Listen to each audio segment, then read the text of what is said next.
Here with the head coach of your Winnipeg Rifles on riflesfootball.com, Geordie Wilson. Tough loss in Calgary and an immediate rematch with the Colts. You had a bye week in between, but what got to your club in this game? Well, we had a terrible start. Honestly, like our offensive line, it was a weird week the week before. We didn't have our starting five, never practiced together once last week for all kinds of different things. And then you could see it, and our offensive line in particular were terrible. Like, I mean, and I can't really sugarcoat it. They were terrible. And especially for the first quarter and a half.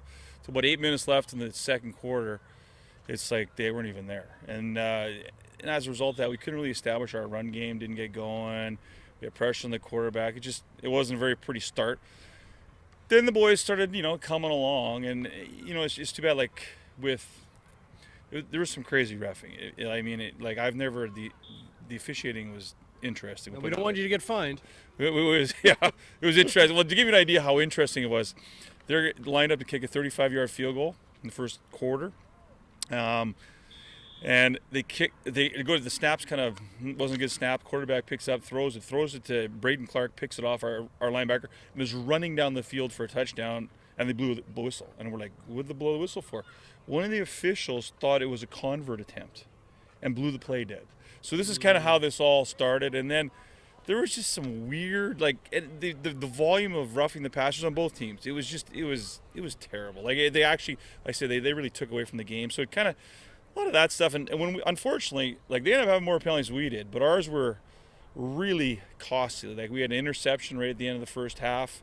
They called it roughing the passer, which was and then we had a touchdown in the fourth quarter. It came back on a hold, which was So there was things. Like, ours were more punitive. You lose by 6 points. But the thing is, at the end of the day, we had a shot at the end of the game, and we just didn't convert it. We had a 3rd and 5, and our receiver just didn't run a very good route, to be honest with you. And then the ball may have been a little bit late, but it really was the route. And they got a pick with 20 seconds left. We were right in scoring position there at the end. So, tough game, but they're a good team. Like, it's not like – and that's the part, I guess, Pete, that records, and I've said this to you before, is that 1-6 could win this league. Yeah. Their defensive line, without question, is the best defensive line in the conference.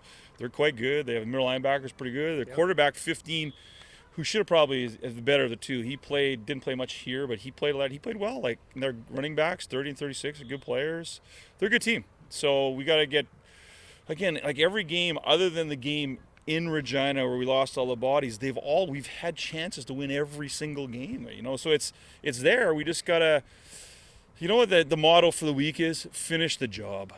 That's where we're at this point. Like, it really comes down to finish the job. Finish the job. We went to Saskatoon with the intentions of winning, and we had them on the ropes, but we didn't finish the job. We got to finish the job this week. Clearly a lot of frustration from that loss, and it was the Calgary Colts' first win of the season, so no doubt they were hungry. Yeah. Now coming back here to Winnipeg to face the Saskatoon Hilltops, not the powerhouse they have been in years past. Where's the momentum with your team right now? Where are the areas that you guys are clicking?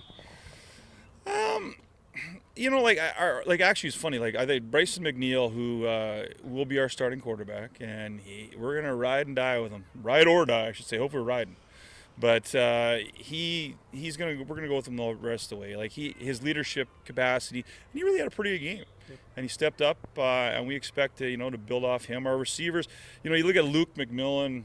And Eric Adams, like, they're two dogs, man. Like, they go after the ball. Like, one of the catches that Eric made in this past week, I don't care if it was the NFL, CFL, NCAA, U Sport Junior, it was a world-class catch on a go route. Like, he was purely parallel to the ground laying out, caught the ball, and managed to hold on to it as he hit the ground. Took the wind out of himself, but, I mean, it was an unbelievable catch. And those kind of plays, it sparks and gives the offense some confidence. So, our receivers are pretty good. And our linebackers, like Braden Clark's played quite well at linebacker. He's done a pretty good job. And our interior linemen have done a good job on defense.